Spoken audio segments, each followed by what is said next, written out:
ang gera sa Middle East.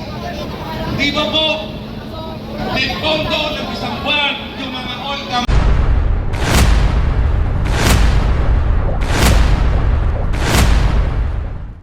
Dahil itong labor group na ito, sinusuportahan kami ng maisok. Sinusuportahan din namin yung maisok sapagkat naniniwala kami na ito yung totoo, ito yung tunay na tatanggol at makakapagbago sa ating sistema. Hindi ito rally ng maisok. Rally ito na sumusuporta lang siya sa amin. Kaya kung makikita nyo, ito puro magagawa. Opo naman. Nahantay pa ba tayo? Hirap na hirap ang mga mamayan. Diba?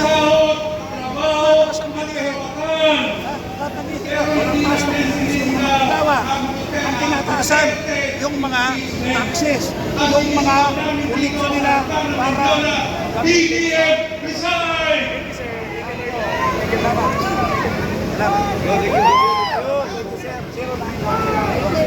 Kaya po kami ngayon nandito sa inyo para makapagsan ninyo yung daing ng uri ng gagawa. baka maano ko dyan, ha?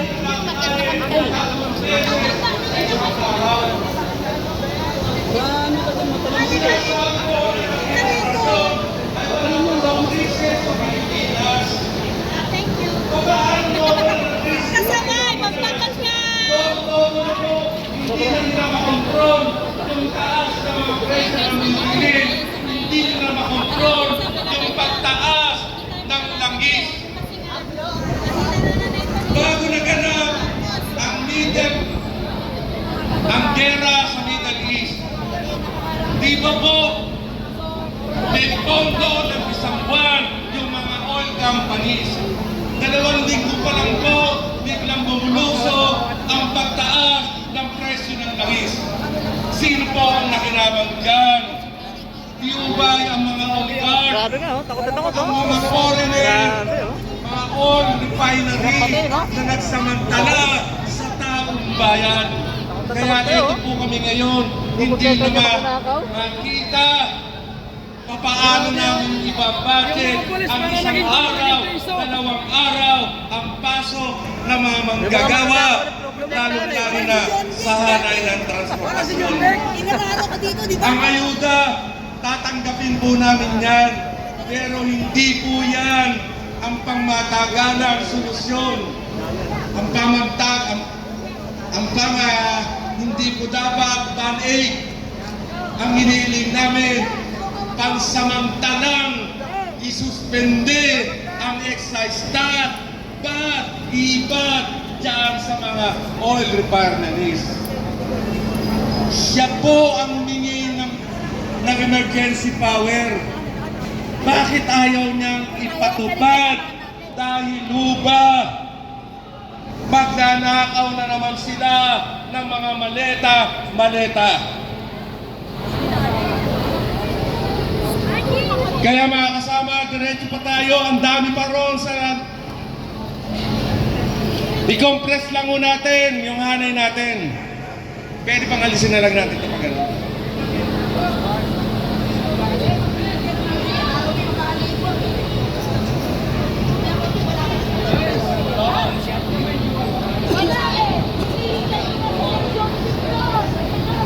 Wala na yung ano mo. Coach, tawagin mo na. Wala eh! Wala. Sino yung wala? Si John Beck, Wala si John Wick dyan dahil nung nakaraan nandito ako dahil salita ako ng salita kay John Wick dati dito. Hinihintay ko Kaya siya ngayon. palakpakan po natin Saan uli? ang hanay ng Aglo. Palakpakan po natin ang Aglo. John Wick, lumabas! Palakpakan rin po natin ang Duterte Riders. Nandito rin po ang mga Duterte Riders. Lalabas si John Wick dyan, maniwala kayo. Nandito rin po yung hanay ng JNT, ang Plus, ang YTO, ng nandito rin po. Huwag nyo kaming ipag-like sa mga ano ha, katigan sa... Lalong-lalo na rin po Sa kaliwa natin. ang todo-todo ang pagsuporta ng hakbang na maisog sa NCR. Palakpakan po natin ang hakbang na maisog NCR.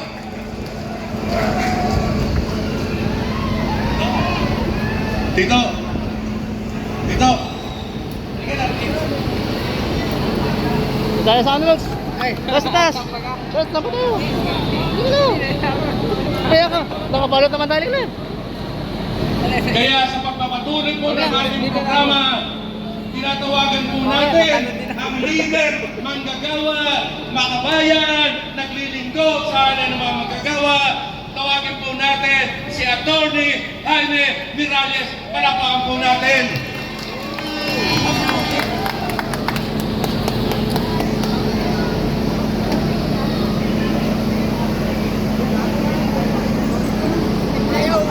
Bigat.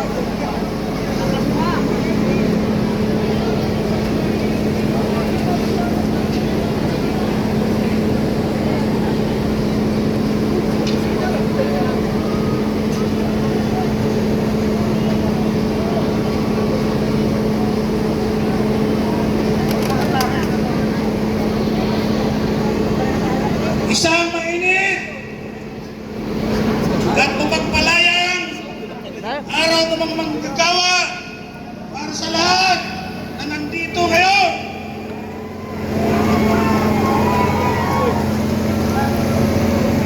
Alam namin na malayo yung mga pinanggalingan ninyo, lalong-lalo na yung galing sa Region 3, Bataan, galing sa Region 4A at sa iba-ibang lalawigan karating ng Metro Manila.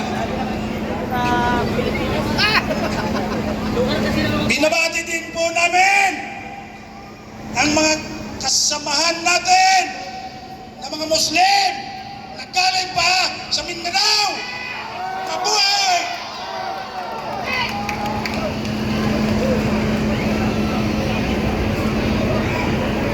Konting tiyaga lang. Mainit po, mainit. Pero kasama po yan sa pagkikipaka sapagkat marami pa tayong haharapin na pagkikipaka. Kaya itong araw na ito, panimula lang po ito. Panimula lang. Alam niyo po,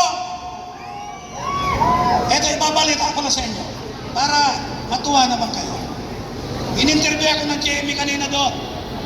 Bago tayo umalis, umikot muna sila yung mga reporter. Alam mo ang unang tanong sa akin, Attorney, ano bang grupo ito? Sabi ko, ito ay isang federasyon, asosyasyon ng mga manggagawa dito sa atin. Ay bakit ba may mga maisok yan?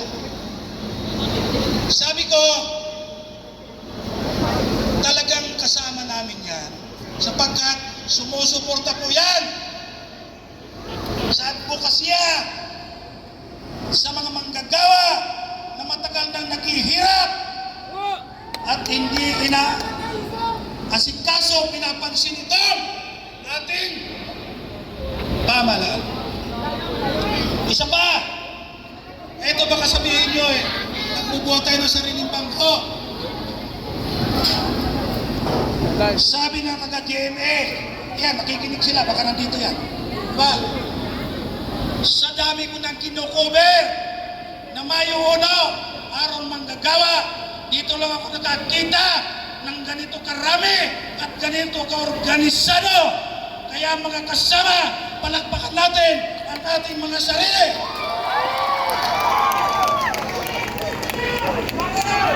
Yan po ay patunay na pag nagkakaisa ang manggagawa at ibang mamamayan, lalakas po tayo. Lalakas po tayo. Kaya, isang tanong ba? Dito na interview rin ako. Tinanong din ako doon.